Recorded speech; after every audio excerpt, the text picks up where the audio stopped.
Right, I've got a Baxi Geotech GA boiler. I think there's a bit of a wiring fault between the programmer and the room stat downstairs. Just doesn't seem to be working properly, so I'm gonna do a bit of tracing from the programmer to the boiler, and then from there back down to the room stat. Okay, so I've just taken the faceplate off the programmer. So we've got live and neutral, common and on. So let's just trace this back. So that's going through there, and that's that one on the left. So it's the left hand side cable.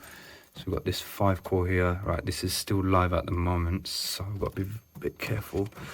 Right, let's put this out. Right, so we've got live and neutral going to the programmer. That should be giving us 240 volts out, so I'm just going to check that quickly. Right, so just want to check, this is our live supply out. Right, so we've got 230 volts there.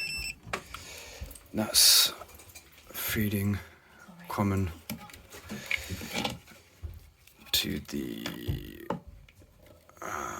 if I can get that on there. Yep, that's feeding 230 volts to the common on there. So now when that switches over, that should be sending 230 volts to the black. Right, now that black, when you call for heat from the programmer, that should be going to the common on the room stat. So that black is, this is the cable coming from the programmer. That's the black wire. Now we should only have one red coming out of there. We've got two, so the one that's coming from the programmer is the only one that should be in there. I'm guessing that is the one that should be going to the room stat. That would be the common. So this black and this red need to be linked together. So we're going to test that first and then test the room stat downstairs. Okay, so what I've done is that's our feed going to the programmer common. That black is the call for heat coming back from the programmer. Linked that to the red wire here, which is our common on the room stat. And I'll just put them in an empty terminal block. Now, process of elimination, that should be the switch live coming from the room stat. So we'll wire that into the live return for the boiler. Then we'll go downstairs and check the room stat. Right, so let's pop that on. Let's go downstairs and check the room stat. Right, room stat, top 2 in the corner. Right, firstly, I think 3 and 1 have been put the wrong way around. So I've got the programmer calling for heat at the moment, so I should be getting, let me get into a better position, 1 second. Right, so that's 1, just a bit of stray voltage. Now let's put that number 3.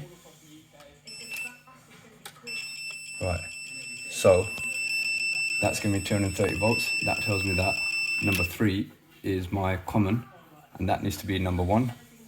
And then the yellow, that's number 1, needs to be number 3. And that should then be correct. Right, so I've swapped the red and the yellow around. So now, yep.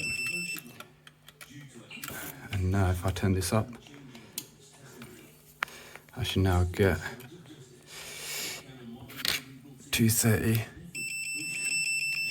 Yep. Right, now we're just going to check the switch live terminal on the boiler upstairs. Okay. Earth. And the end ones are switch live. 230. Okay.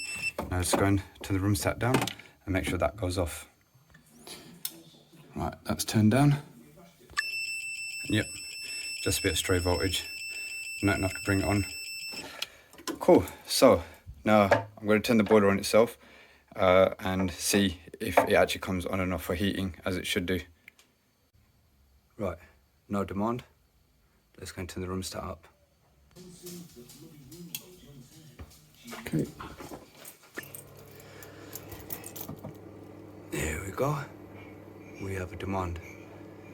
Now, just to prove that the program has also been wired incorrectly, if I turn that off,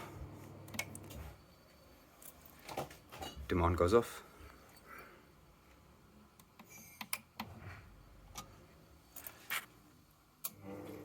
Bingo.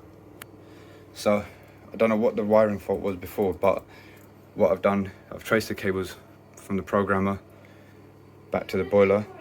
No, I'm fine, thank you. And then from the boiler back down to the Rumstat and back up again.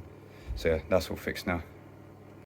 On a side note, that pump doesn't sound too healthy. It takes ages for this boiler to fire up for some reason, but it's fired up. But that is making loud rumbling sounds, so we have to get that replaced as well.